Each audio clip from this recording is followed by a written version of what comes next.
As you know, we've been following the Pro Farmer Crop Tour all week. Lane Acree now joins us. He's the economist at Pro Farmer. Thank you, Lane, for being with us and for all the work that you did throughout the week on the eastern leg of the tour and behind the scenes across all of it.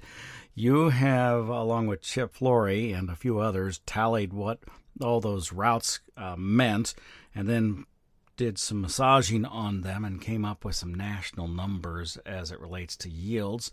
Corn is the easier one for you to come up with, I suppose, because you actually have a corn yield. Soybeans a little tougher because you really only have pod counts, but you need to convert that. What kinds of things did you find when you finally put it all together? Yeah, it's a pleasure been mine this week. It's been a great experience. For our national numbers on corn, we finished with production at 16.204 billion bushels. That's an average yield of 182.7 bushels to the acre. We have a 1% deviation on either side of that encompasses our range. The top end is 184.5 bushels per acre, and the bottom end is 180.9. One of the key factors that went into that was the amount of disease that we saw in the Western Corn Belt. Is the anticipation of the impact on ear weights that that's going to have. Some of this crop's likely going to see maturation pretty quickly, and that could really just lower that grain fill period, shorten it, and just really weigh on test weights. Last year we saw record test weights, and that helped boost the national average up to 179.3.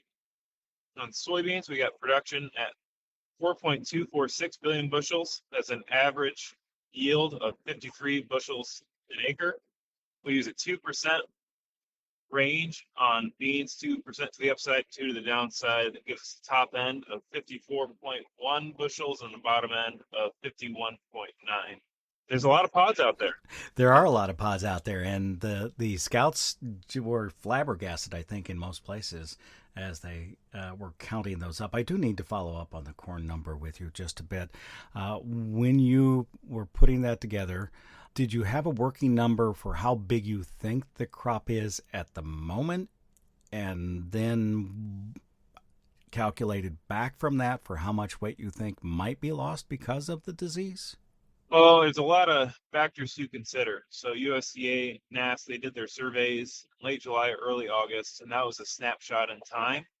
That gave them their 188.8, and our snapshot in time showed the downside, and the trend has been to the downside, and the increase in disease pressure has been coming up all over the place. It's kind of working its way north from what we found, but the eastern side of the Corn Belt was just plagued with disease and some early maturation. And generally, we're of course, we're sampling some of the best crops in the country, and we take that into pretty heavy consideration as well. So you're at a 182 plus as a snapshot in time today, giving really no changes, but the disease progressing. Then we take into consideration the weather as well, and other areas in the country too that we don't sample. We take those into consideration.